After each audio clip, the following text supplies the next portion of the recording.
Bună tuturor, exploratori ai cunoașterii! Sunt un chidisteț și vă urez bun venit într-o călătorie magică prin lumea animalelor.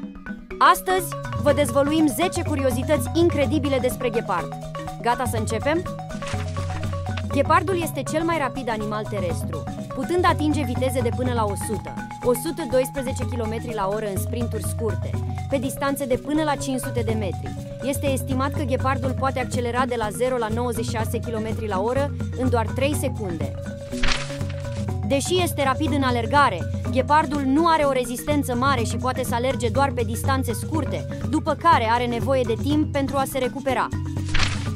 Un ghepard poate să-și recupereze energia și să se răcorească după o alergare intensă în doar 20-30 de minute. Ghepardul este un animal solitar și preferă să vâneze singur pentru a crește șansele de a prinde prada.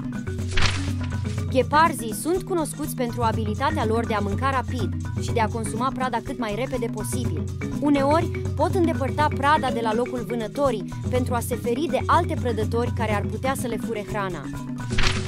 Ghepardul este amenințat de pierderea habitatului său natural de prădătorii mari, cum ar fi lei sau hienă, care pot fura hrana ghepardului.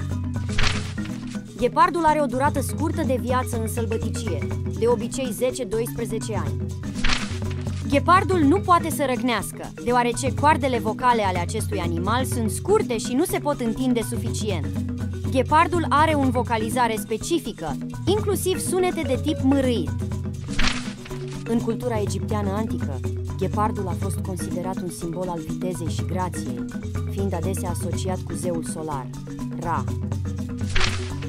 Ghepardul este singurul mare felin care poate să sară la înălțimi considerabile și poate să se cațăre în copaci pentru a-și păstra prada în afara atingerii altor prădători. Și asta a fost aventura noastră de astăzi, prieteni!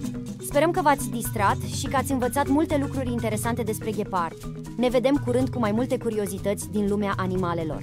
Nu uitați să apăsați butonul de like dacă v-a plăcut videoclipul și să vă abonați pentru a nu rata nicio curiozitate nouă. Dacă aveți întrebări sau sugestii pentru videoclipuri viitoare, lăsați-le în comentarii. Până data viitoare, fiți curioși și să nu uitați să explorați minunile lumii din jurul vostru.